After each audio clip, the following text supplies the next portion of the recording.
today I'm presenting an exploratory proposal for an international artificial intelligence agency. You might have realized we aren't all dead. This is not for lack of opportunity. We survived the constant risk of nuclear warheads at hair-trigger alert throughout the Cold War. I believe a major part of this success was due to the work of the International Atomic Energy Agency, which, during the Cold War, monitored nuclear stockpiles, production, and proliferation.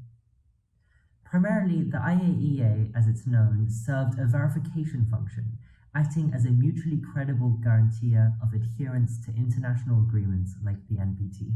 Today, even in a world still filled with nuclear weapons, we face another existential threat on the horizon, namely the risks from AI as an emerging technology. We are already seeing, most directly, the deployment of lethal autonomous weapons, or LAWs, on the battlefield. They could be used to kill many, quickly, and potentially outside of their creators' control. In the longer term, powerful AI systems may not have our best interests at heart, which could threaten humanity's potential. My non-trivial fellowship project explores the practicalities and implementation of a similar model to the IAEA to artificial intelligence, which I term an International Artificial Intelligence Agency, or IAIA. This would have the same primary benefit, being able to mitigate AI race dynamics through mutual verification. I conducted a literature review of the area, looking at the history and founding of the IAEA, understanding the AI policy field, speaking to a number of experts, and finally writing up a proposal to create such an agency. Beyond verification, in the proposal, I look at specific novel policies and a pathway towards implementation through LAWs. The IAIA, for example, can guide foundational research on AI safety verification mechanisms and interact with AI developers to negotiate future access to their systems.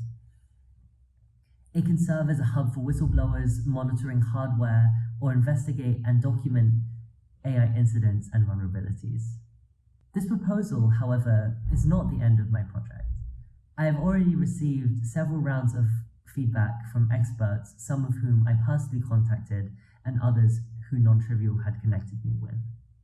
Cullen O'Keefe, for example, is a governance researcher at OpenAI who has given me significant feedback that I am iterating off of.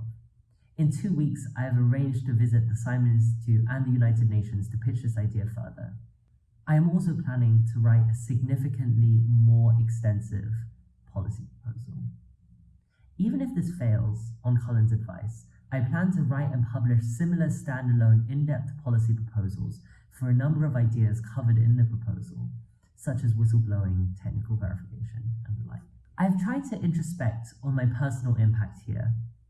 I was so surprised to find that no serious attempt has, to my knowledge, ever been made to explore this idea. Speaking with a number of experts and other non-trivial fellows, I have learned that there is so many ideas out there that are like this. Looking at my own impact, I think there is a chance that an agency of this kind occurs in the next 5 years, and that my work specifically may have had a significant contribution to this percentage, maybe a 20% increase. Even if this does not work out, I think my failure to implement this, or to find a critical flaw in this idea, would be extremely valuable to document, given that even after a serious attempt such as mine, that critical flaw doesn't yet seem obvious. Concluding, whether I plan on spending the next 3 months or 30 years of my life working on this idea, my key takeaway is that the world is willing to get behind big, ambitious ideas if they seem new, creative, and impactful. A bit like all of us.